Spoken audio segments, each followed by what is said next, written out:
ভারত বিরোধী আগ্রাসনের ব্যাপারে আজকে অনেকে মুখ খুলতে নারাজ, কিন্তু উপায় নেই, আমাদের মুখ খুলতেই হবে।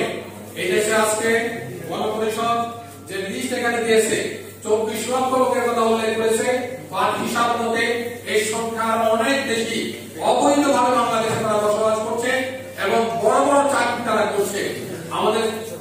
আমাদের দেশের সম্পদ যুব সমাজ বেকার, অথচ ভারতীয় লক্ষ লক্ষ যুবকরা এখানে চাকরি করে রেমিটেন্স পাঠাচ্ছে ভারতে, আর সেই রেমিটেন্স গ্রহণ করে আমাদের বিরুদ্ধে ভূমিকা পালন করছে ভারত।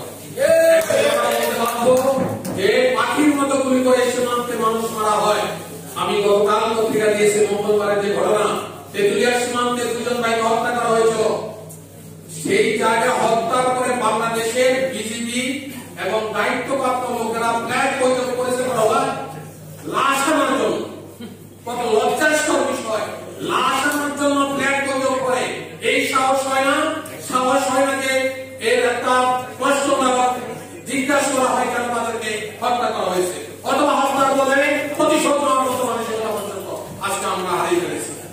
এরপর বয়কটের ব্যাপারে আপনারা দেখেন, ছোট্ট একটি দেশ মালদ্বীপ আজকে ভারতের ঘুম হারাম করে দিয়েছে, মোদীর ঘুম হারাম করে দিয়েছে, অথচ আমরা এখানে আজকে সেই জায়গায় যেতে পারছি না। সুতরাং আমি মনে করি, বিশ্বাস রাখি যে সার্বিকভাবে যদি জাতি ঐক্যবদ্ধভাবে ভূমিকা পালন করে, তাহলে পরে ভারত ভয় পেতে বাধ্য হবে এবং তাদের আগ্রাসী নীতি থেকে দেশকে কন্ট্রোল করে রাখা সেটাও তারা বাধ্য হবে। আপনারা জানেন, ভারতের সবচেয়ে বড় ব্যবসার জায়গা বাংলাদেশ। ভারতের সবচেয়ে বড় ব্যবসার জায়গা বাংলাদেশ। যদি আমরা জাতিগতভাবে এখানে তাদের ব্যবসা বন্ধ করার মধ্যে দিতে পারি, তাহলে ভারত অবশ্যই আমাদের দেশে করবে। সর্বশেষ আমি কথা বলতে চাই, এই 15 বছরে শেখ হাসিনা সারা পৃথিবীর সবচেয়ে একনায়কতন্ত্র যে হিটলার, যে রুশো, মুসলিনি, ফ্রাঙ্কো স্টাইলে বাংলাদেশ চালাচ্ছে। আপনাদেরকে একটি ইতিহাস বলি।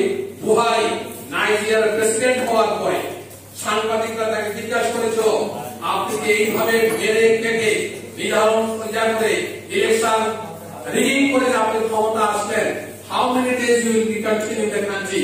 তিনি একটা কথা বলেছিলেন, আমি সেটা হাসছিলাম। সাংবাদিকদের সেই প্রশ্নের জবাব দিয়ে বলছিলেন, লিটাল ডেমোক্রেসি মোর ডেভেলপমেন্ট। ওই কথা শোনার পরে আমার মনে হয়েছিল, হাসিনা যে বক্তব্য বাংলাদেশে দিচ্ছে যে গণতন্ত্র কম, উন্নয়ন বেশি, এই স্লোগান আজকে বুহারির কণ্ঠ শোনা যাচ্ছে।